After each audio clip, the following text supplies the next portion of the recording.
السلام علیکم ورحمۃ اللہ۔ ترجمہ تفسیر القرآن الکریم، سبق نمبر 412، سورہ یونس، آیت 71 تا 72۔ اعوذ باللہ من الشیطان الرجیم۔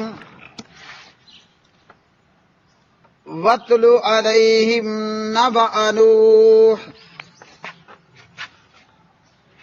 إِذْ قَالَ لِقَوْمِهِ يَا قَوْمِ إِنْ كَانَ كَبُرَ عَلَيْكُمْ مَقَامِي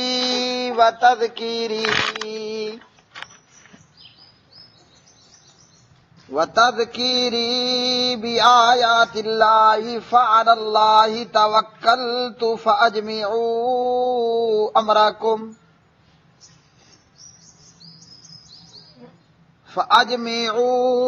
أَمْرَكُمْ وَشُرَكَاءَكُمْ ثُمَّ لَا يَكُنْ أَمْرُكُمْ عَلَيْكُمْ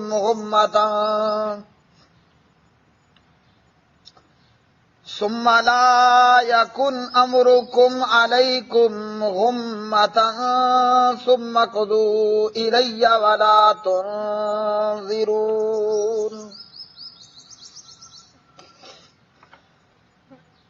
فَإِن تَوَلَّيْتُمْ فَمَا سَأَلْتُكُم مِّنْ أَجْرٍ إِنْ أَجْرِيَ إِلَّا عَلَى اللَّهِ وَأُمِرْتُ أَنْ أَكُونَ مِنَ الْمُسْلِمِينَ۔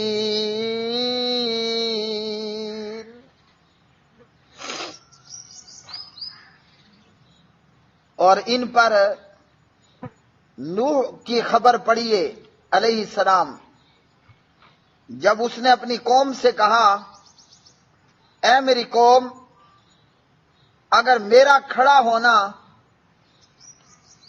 اور اللہ تعالیٰ کی آیات کے ساتھ میرا نصیحت کرنا تم پر بھاری گزرا ہے تو میں نے اللہ تعالیٰ ہی پر بھروسہ کیا ہے، سو تم اپنا معاملہ اپنے شرکاء کے ساتھ مل کر پکا کر لو، پھر تمہارا معاملہ تم پر کسی طرح مخفی نہ رہے، پھر میرے ساتھ کر گزرو اور مجھے مہلت مت دو۔ پھر اگر تم منہ موڑ لو تو میں نے تم سے کوئی مزدوری نہیں مانگی، میری مزدوری نہیں ہے مگر اللہ تعالیٰ پر، اور مجھے حکم دیا گیا ہے کہ میں فرما برداروں سے ہو جاؤں۔ وَاتْلُو، آپ پڑھیے، علیہم، ان پر، نبأ نوح، حضرت نوح علیہ السلام کی خبر یعنی قصہ، اذ، جب، قال، اس نے کہا، لقومہ،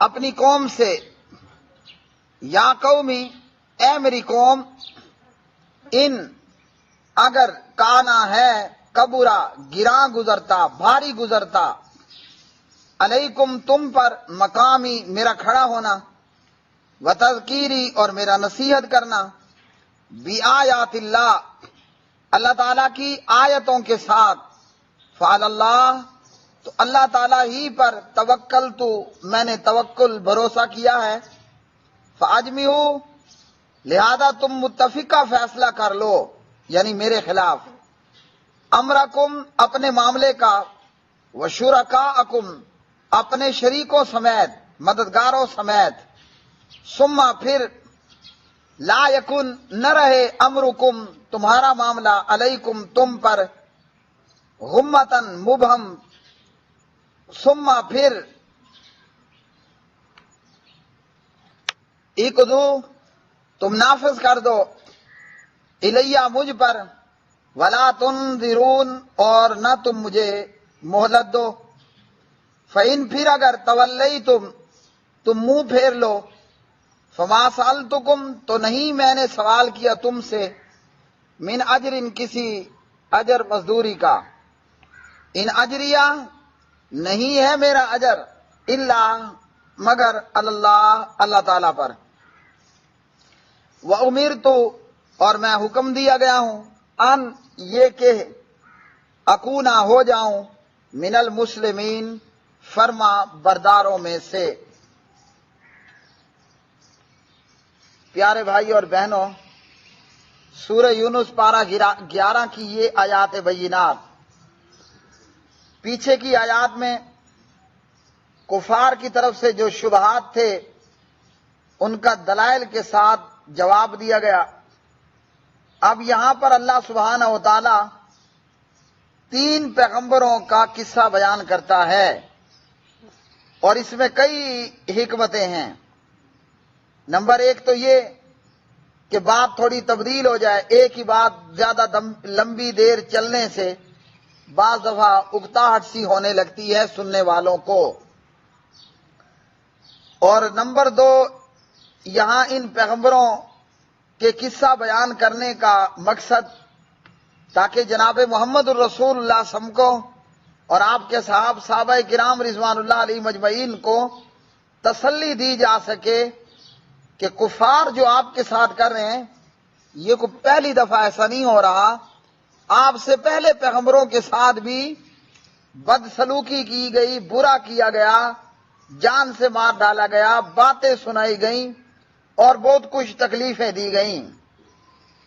ساتھ میں کفار کو بھی تنبیہ کہ اگر تم رسول کے ساتھ برا معاملہ رویہ اختیار کرو گے تو دیکھ لو رسولوں کا تو کچھ نہیں بگڑا، غرق ہوئے تو کفار و مشرکین۔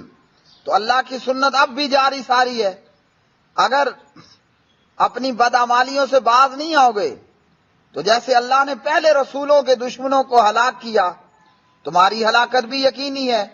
اور پھر یہی ہوا، بدر میں ابو جہل اینڈ کمپنی کے بڑے بڑے سرداران مکہ ابو جہل سمیت قتل کر دیے گئے، اور دنیا آخرت کی ذلت اور رسوائیوں کے ہار ہمیں پٹے اپنے گلوں میں ہمیشہ ہمیشہ کے لیے ڈال لے کر گئے۔ اور نبی علیہ الصلوۃ والسلام کا امی ہونا کہ کسی انسان نے نہ آپ کو لکھنا سکھایا نہ پڑھنا سکھایا، نہ نبی علیہ الصلوۃ والسلام قصہ گو، تو نبی امی کا سابقہ انبیاء کے واقعات کو یوں ہو بہو بیان کرنا، یہ بھی نبی علیہ الصلوۃ والسلام کے صادق اور آپ کے صدق کی دلیل ہے۔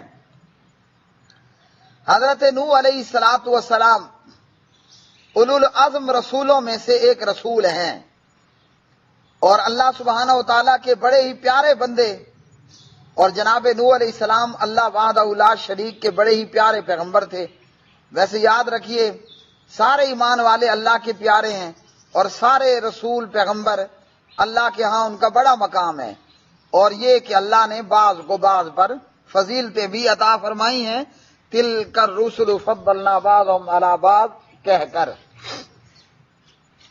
جناب نوح علیہ السلام کا ذکر قرآن مجید میں بہت مرتبہ آیا، مطلب 40 یا اس سے زیادہ مرتبہ کی تعداد میں حضرت نوح علیہ السلام کا ذکر قرآن مجید میں ہوا، اور یہ ذکر قرآن مجید میں سورہ اعراف کے اندر بھی موجود، یہاں سورہ یونس کے اندر بھی موجود، سورہ نوح کے اندر بھی موجود وغیرہ ذالک۔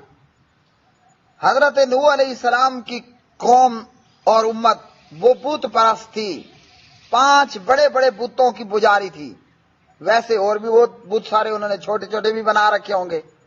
ود، سوا، یغوث، یعوق، نصر، یہ ان کے 5 بڑے بت تھے، اور یہ دراصل اس قوم میں موجود 5 عبادت گزاروں کے نام تھے کہ شیطان نے اپنی شیطانیت سے نوح علیہ السلام کی قوم کو آہستہ آہستہ آہستہ ان بزرگوں کی عبادت پر لگا دیا، ان کی تصویریں اور ان کی مورتیاں بنوا کر۔ نوح علیہ السلام اپنی بت پرست قوم میں مبعوث ہوئے اور انہیں جا کر یہ دعوت دی لا الہ الا اللہ کی، ایک اللہ کی عبادت کرنے کی۔ مگر جناب نوح علیہ السلام کی قوم کفر و شرک پر اور باپ دادے کی تقلید پر لگی کی لگی رہی. عام طور پر کہا جاتا ہے اندھی تقلید. تو بات یہ ہے کہ تقلید ہوتی اندھی ہے. کبھی کہیں آنکھوں والی تقلید بھی ہوئی ہے، تو تقلید ہوتی ہی اندھی ہے. حضرت نوح علیہ السلام 950 سال، 9.5 نہیں، 9.5 سال نہیں، 950 سال، مطلب آپ کہہ لیں 50 کم 1000 سال بنتا ہے، اپنی قوم کو اعبد اللہ ما لکم من الہ غیرہ کی دعوت دیتے رہے کہ ایک اللہ سچے سچے معبود کی عبادت کرو. یہ ود کو، سوا کو، یغوث کو، یعوق کو، نصر کو، ان کو چھوڑ دو، پرے کرو. عبادت کے لائق صرف ایک اللہ وحدہ لا شریک ہے، جو کہ آسمانوں میں ہے، جو کہ عرش پر مستوی ہے اپنی شان اور کمال کے مطابق.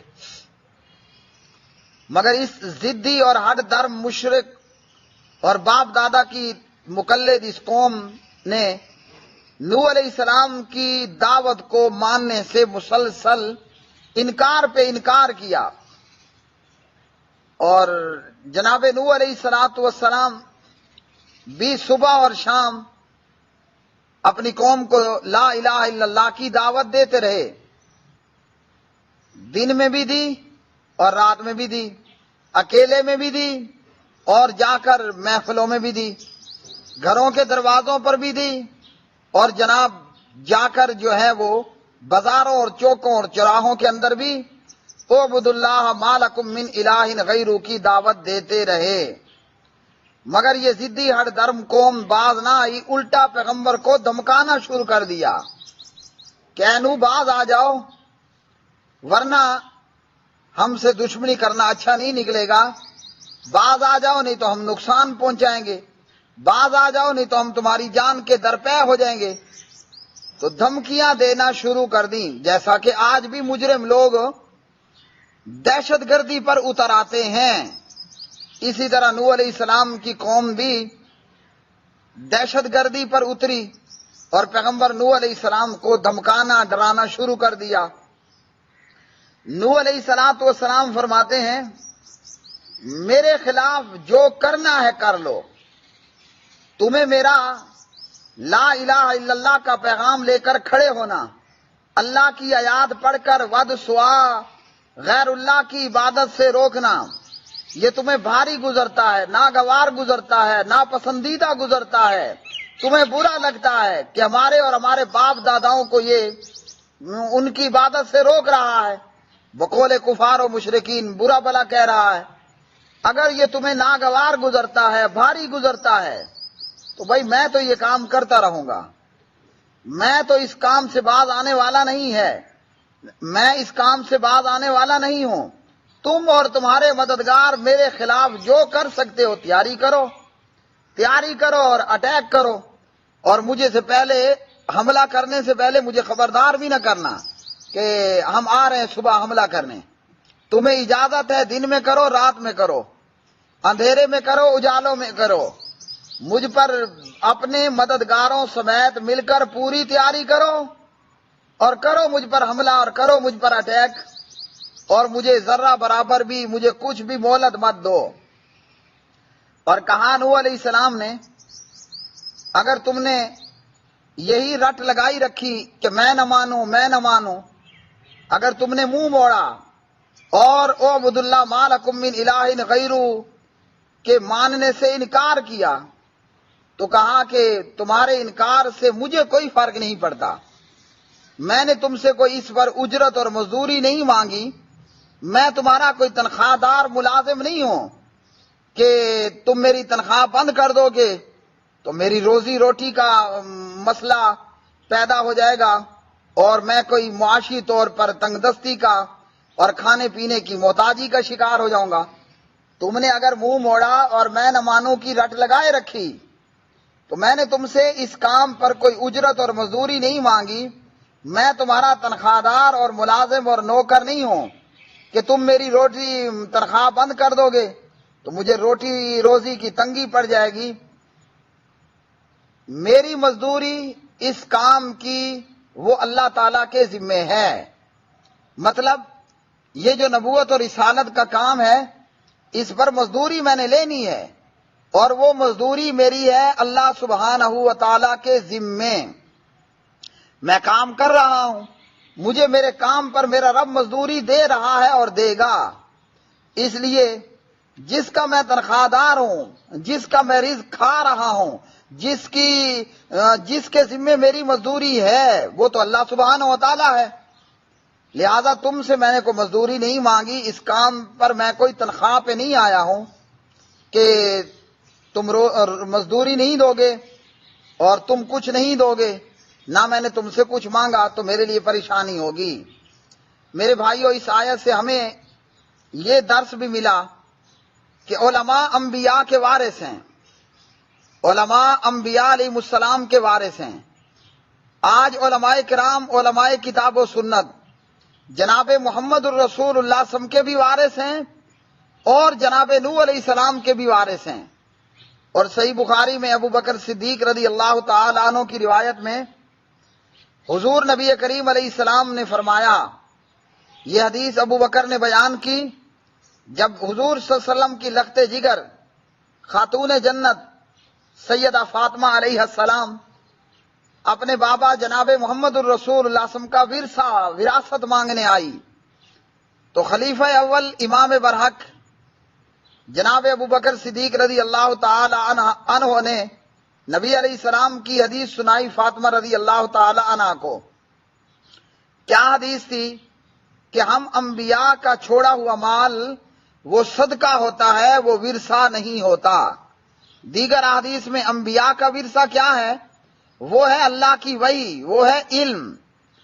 اس آیت سے یہ بات بھی ہمیں سمجھنی چاہیے کہ ہم علماء انبیاء علیہ السلام کے وارث ہیں نا، تو ہمیں بھی لوگوں کی طرف سے آنے والی جو تنخواہ ہے، مزدوری ہے، اسے جوتے کی نوک پہ رکھنی ہے، مسئلہ ٹھوک بجا کے بیان کرنا ہے۔